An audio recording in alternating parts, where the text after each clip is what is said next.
everyone, my name is Evie Lupine. Welcome back to my channel, and today I have another video for you all. Bandit is, I guess, gonna join us for this one here, but today we are gonna be continuing our Kink mini-series on consent, and we're going to be covering two lesser-known terms in the community. We already covered the more well-known terms of SSC, rack, and prick in the video from earlier this week, and today we're going to be discussing CCC and the 4C's. Now, if you're like me, you may have never heard of these terms before. I think I first heard this term when I had been doing a live stream and someone asked me about them, and I was like, what are you talking about? What are those words that you're using? You may have seen it in an overview of consent frameworks for BDSM, or maybe like one slide on a BDSM 101 presentation, but usually people don't really go into a lot of detail about what these things actually mean. That's exactly what we're going to be doing here today. A deep dive into the origins of these terms, what they mean, and how practical they are for BDSM, as well as if you may want to use them for yourself, as well as answering the very important question of how many C's are too many C's. So, CCC. This stands for committed, compassionate, and consensual, meaning consensual kink, we assume.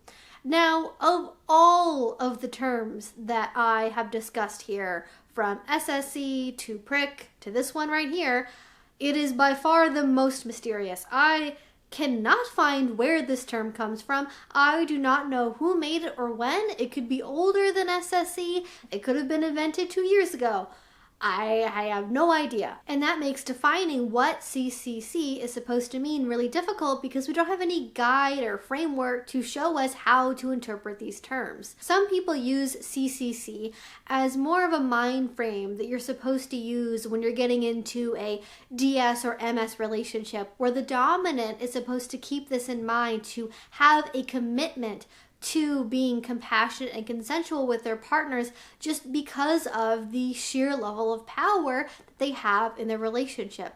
Some people mean it more generally just to consider like, oh, hey, you should be committed to compassionate consensual kink.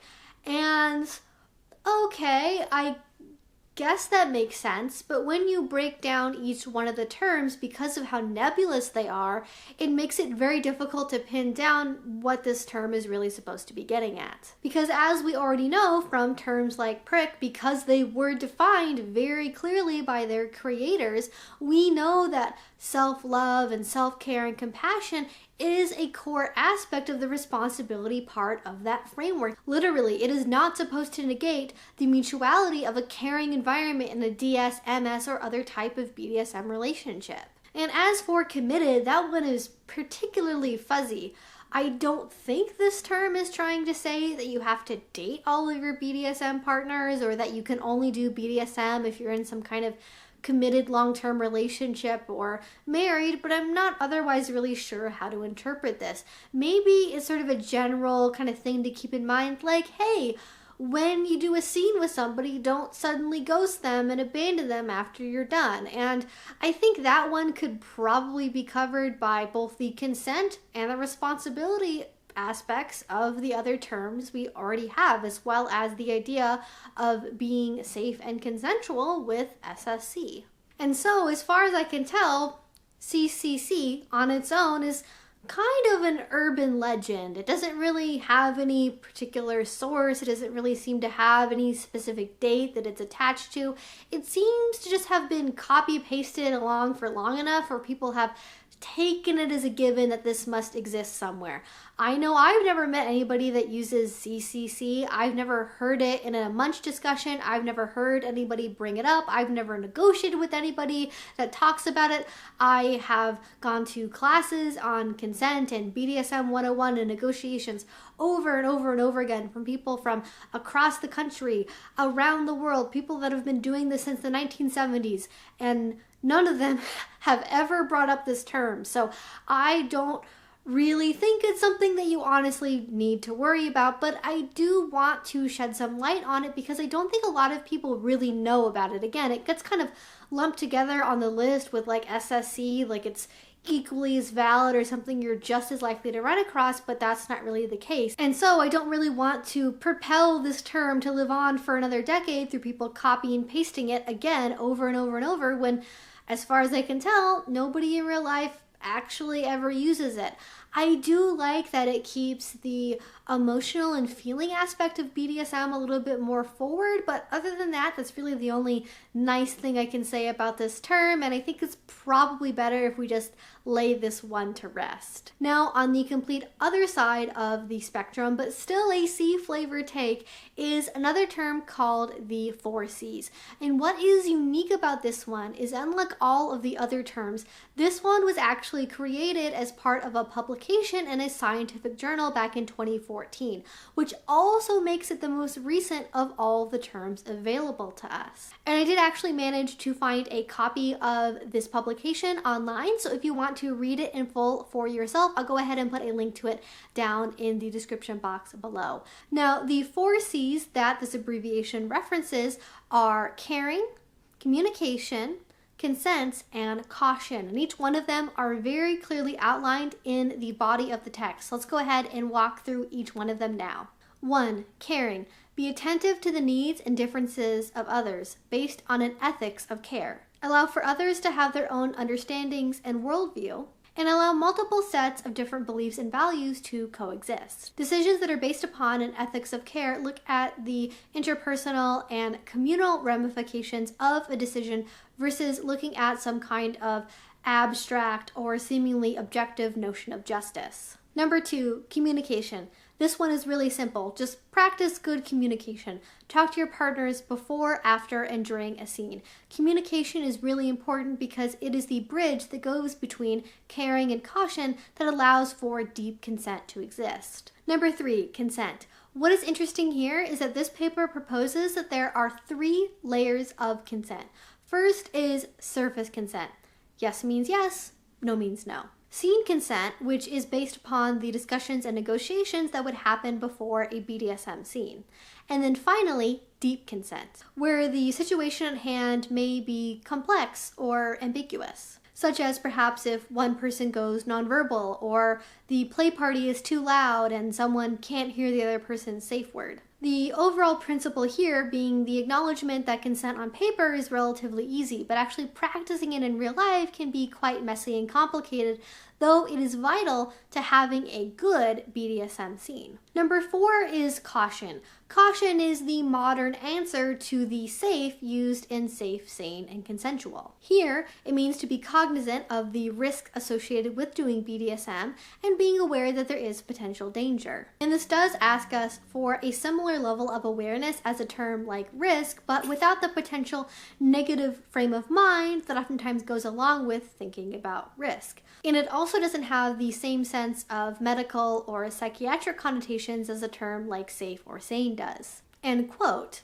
Whether safe, risk-aware, or caution is used to reflect this dimension of negotiation, we should be attuned to the need to accommodate considerable flexibility and variation. Now, I have to be honest, I love this framework. I love how thoughtful they are with choosing the terms. I like how well this responds to many of the critiques that people have with older terms like rack or SSC, or even more modern ones like prick as well. And I especially love how much it emphasizes needing to have room for individual interpretation, allowing each person to not only have their own understanding of what their needs are, how they interpret these words, but how others might have different worldviews as well, because that is exactly how we get into arguments about SSC versus rack and who gets to decide what safe and sane is and blah blah blah. People think there has to be one ideal interpretation of these words, when in reality, as this states, we need to leave room for other people to have their own values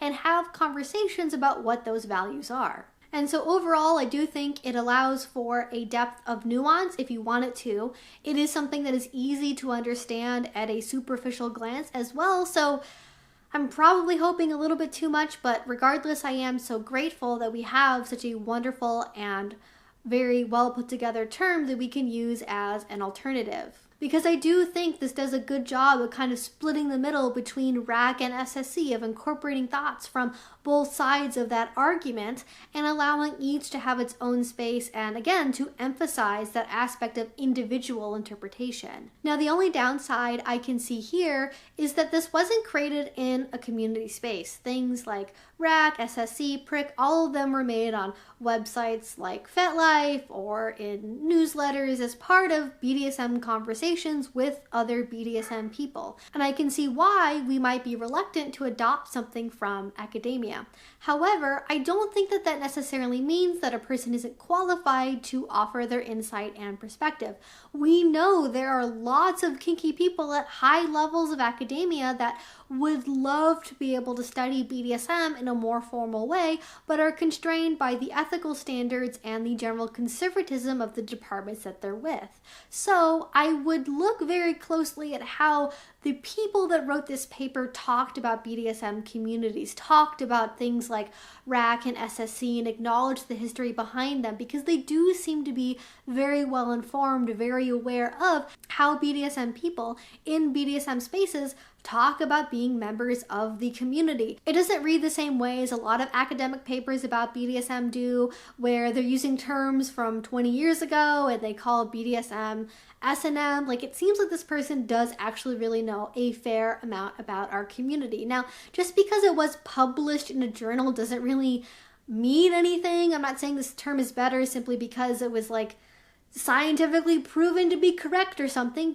but I do think it is just worth looking at this term for what it proposes on its own, like it was on FetLife or part of a community discussion you were having, and see, does this fit into my worldview about what it means to do, again, good BDSM. Now, the language of the paper itself as well might be a little bit hard to go through if you are not used to reading journals like this one, but hey, that's what my channel is here for, is to help people interpret things from, tens of hundreds of hours of research and classes and papers and so on, and hopefully make it more digestible for a general population of people who want to know more about kink. However, that does kind of lead to the same danger as we've seen with all of the other terms, is they eventually get so abstracted from their original intent that people go, wait, does caring mean that I have to care about my garbage slave and I'm supposed to be all lovey-dovey with them? And it's like, that's not what it means, Bob. Thanks so much for pointing that out. And that's really the downside of any term like this, regardless of where it came from, is eventually people are going to forget what the original meaning was and kind of assume, I guess, the worst possible interpretation of what caring is supposed to entail. But I think that might be sped up because of the fact this came from not a BDSM space, but from a journal that not everybody is going to be able to interpret accurately, or is going to have academic knowledge to be able to understand what an ethics of care is, for example. So that could be something to keep in mind here. But overall, I really enjoy this term in particular. I see myself using this one in the future, and I would love to know what you guys think about these terms. Do you use CCC or the 4C's? Have you heard of them before? Are there any other terms you have heard of that I haven't defined here already? Please let me know. You can go ahead and leave a comment down in the comment section below. If you enjoyed this, if you want to see more from me, please do subscribe. I make videos twice a week about all sorts of kink and BDSM related subjects. And finally, if you want to support what I do, the best way you can do that is through Patreon. That is what allows me to keep this channel going. It also allows me to offer you guys tons of exclusive perks and rewards, things like photo shoots every month, exclusive videos, a Discord chat, a bunch of other fun things. So go ahead and check that out down in the description box below. If you already support me over there, thank you so much. It means the absolute world to me. And until I see you guys next time, I hope you have a great rest of your day and a great rest of your week. Bye-bye.